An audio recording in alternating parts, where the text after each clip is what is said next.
Humans are going farther into space than they have ever gone before, and the journey began today.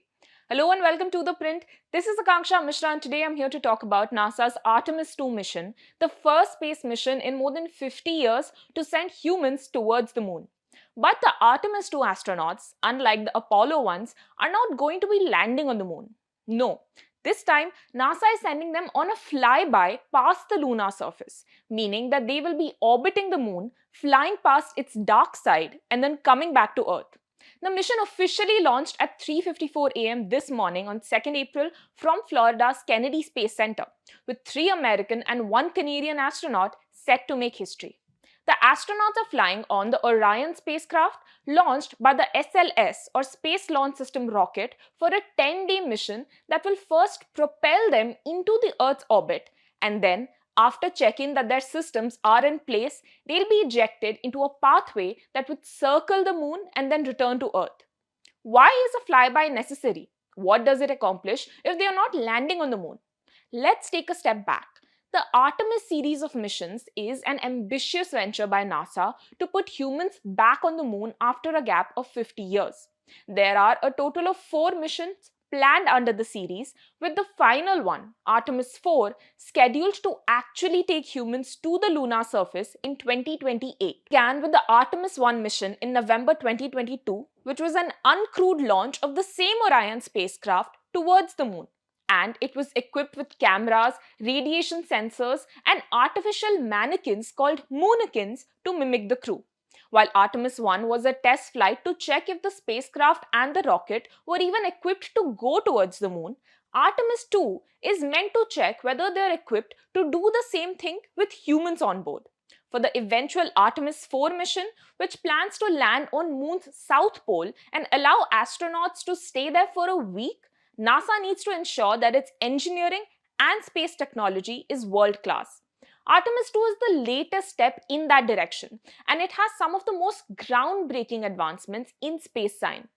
The goal of the mission is to test whether a crew can live and conduct research in the spacecraft while also traveling to the far side of the moon, one that has always faced away from the Earth.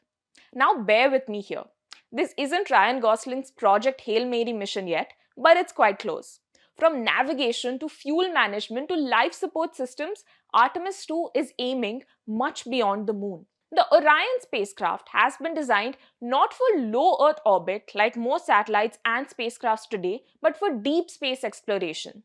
The path that it will follow is a complicated one because the astronauts will quite literally loop around the moon before they return, all in a free return trajectory. So this means that once the spacecraft leaves the Earth's orbit, it will enter a path that will guide it back home to Earth no matter what. This is a delicate piece of science because it ensures full automation and it reduces fuel consumption in space. The rocket SLS is the most powerful one that NASA has ever built because it's built for sending both crew and cargo beyond the Earth's orbit. For the return to Earth, the spacecraft has been built to withstand extreme levels of heat and radiation because every part of this mission has been over a decade in the making, and it will continue to serve astronauts all through the Artemis series. The Orion spacecraft is also equipped with life support systems for deep space, including air, pressure, and temperature controls, and yes, even a state-of-the-art waste management system.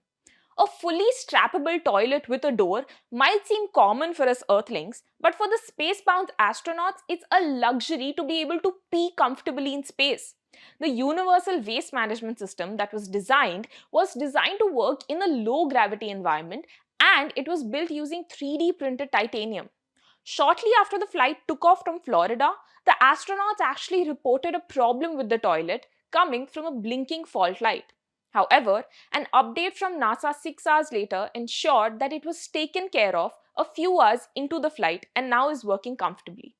During their flyby around the moon, the scientists plan to carry out multiple scientific studies, including on human health and well-being in deep space, as well as studying the geological features of the lunar surface.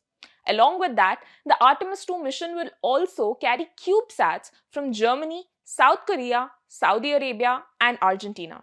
The significance of the Artemis II mission lies in the fact that it's a step towards humankind's eternal quest towards space exploration.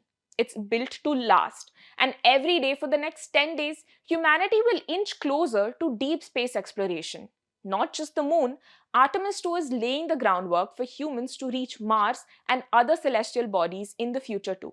That's all we have for you today. Thank you for tuning into The Print.